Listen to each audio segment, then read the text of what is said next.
생각을 바꾸면 수익이 보인다. 역발상 투자의 문현진 멘토입니다. 자, 오늘도 많은 종목들이 급등이 나오고 있고요. 많은 종목들이 급락이 나오고 있죠. 자, 이런 상황에서도 우리가 가야 할 길은 상한가에 들어간 종목들 체크해보면 답이 나올 것 같습니다. 도움되신다면 좋아요와 구독 그리고 알람 설정까지 반드시 부탁드리도록 하겠습니다.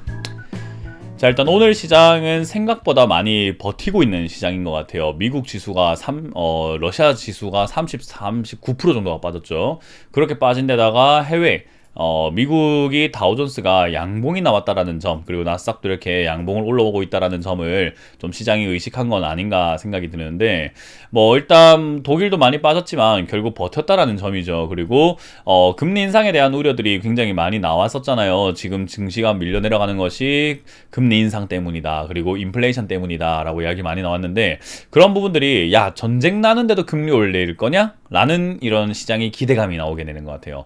전쟁이 나서 지금 이렇게 수요가 지금 엉망이 되고 공급이 엉망이 되고 하고 있는 이런 과정에서 먹고 살기 힘들어 죽겠는데 너 금리 올릴 생각 아니지? 라고 하는 느낌의 반등이었던 것 같습니다.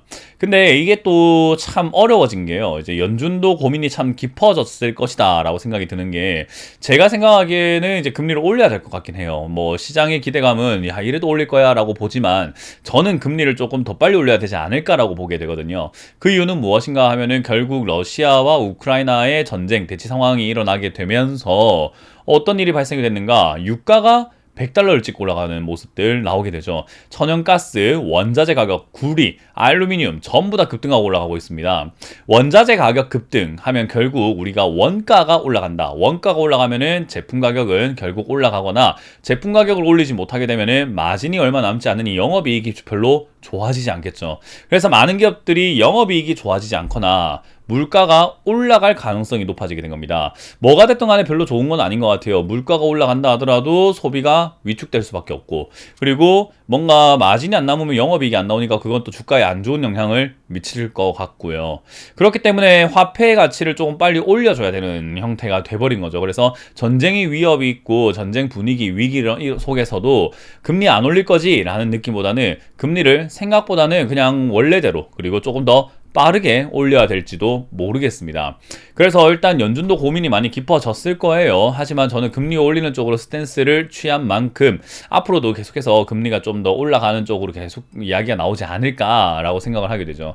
그 말은 지금 반등은요, 에이 설마 하는 마음으로 또 올라가는 느낌이죠. 설마 하다가 당한 게 지금 한두 번입니까? 그러니까 저는 이제는 설마 하지 말고 설마가 역시가 될 수 있겠구나라고 생각을 하는 게 좋겠습니다.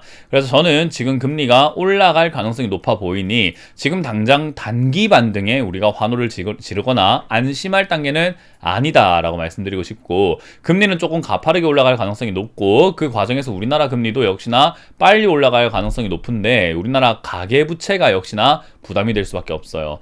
이런 원론적인 이야기를 하면은 사람들은 에이 그게 나랑 무슨 상관이야, 주식 이야기나 하지 라고 생각할지 모르겠지만 굉장히 어리석은 내용입니다. 이야기입니다. 그거는. 왜냐하면 주식하는 사람들이 이런 원론적인 이야기를 모르고 투자하는 게 말이 됩니까? 저는 그걸 좀 질문하고 싶어요. 어떤 분들은 야, 그 원론적인 이야기 좀 그만 좀 하자라고 이야기하시는 분들도 있을 것 같은데요. 그런 분들은 주식할 자격이 없습니다. 돈에 대한 모든 것들을 알고 있어야 되는 것이 주식을 하는 사람들의 소양인데, 그거를 모르고 그냥 차트만 띡띡 끌고 종목만 이야기하고 업황 재무제표만 보고 뭐 하자는 건지 잘 모르겠습니다. 지수가 어떤 방향으로 흘러가는지에 따라 가지고 종목의 움직임도 결정이 되고 가격 움직임이 결정이 된단 말이에요.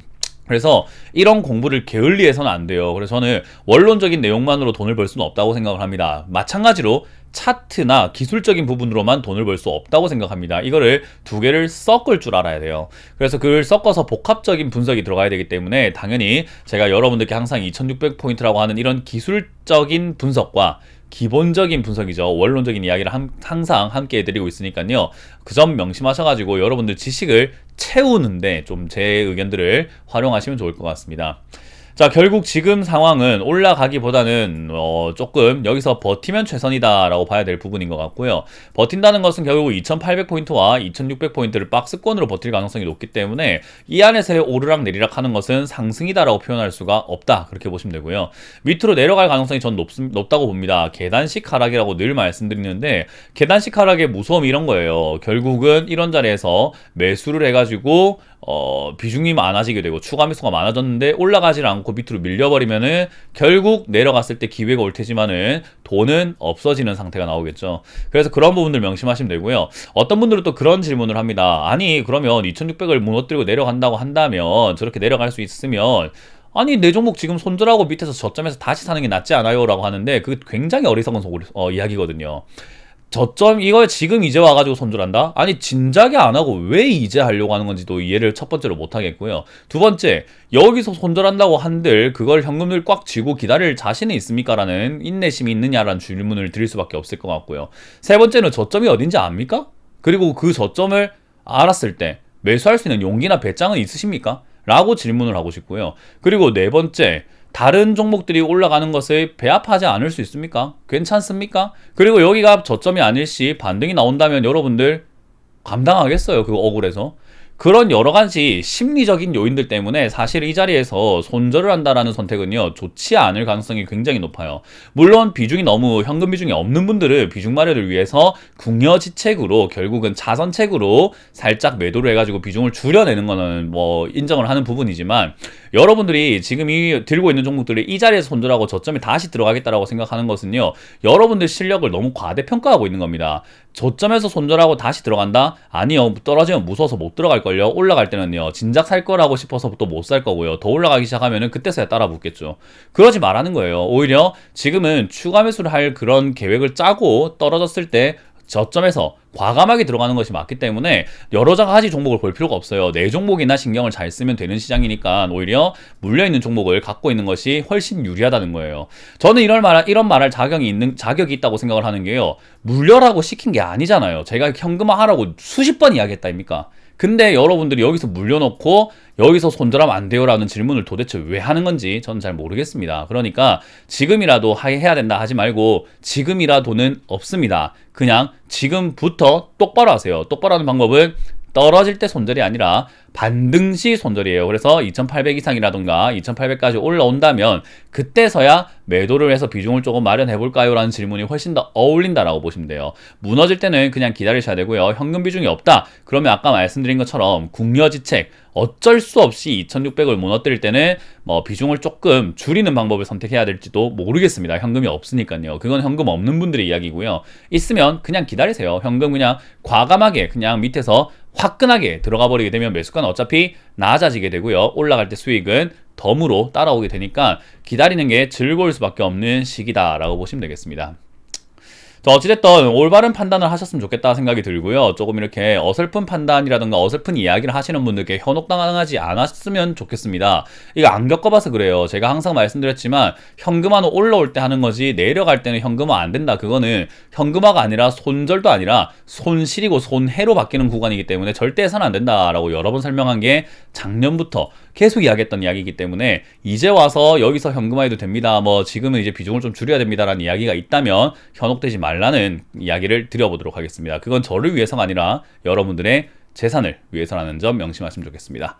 제가 이렇게 서론이 긴 이유는요. 오늘도 이스타아시아 홀딩스가 상한가에 들어가 있습니다. 쓸데없는 종목이죠. 그리고 한일 네트워크스가 상한가에 들어가 있는데 이것도 이제 점 상한가로 이렇게 들어와 있어요. 근데 점 상한가로 날아갈 만한 그런 이유가 있는가 하면 최대 주주 변경이거든요. 그러니까 결국 개별 종목인 이 한일 네트워크스 최대 주주 변경 그리고 이스타아시아 홀딩스의 점 상한가 상한가 연속에서 올라가는 이 모습 점상 이후에 이런 흔들리는 모습 이외에는 볼만한 게 없어요. 그 말은 오늘 시장도 역시나 택도 없는 시장이다라고 보는 게 맞고요.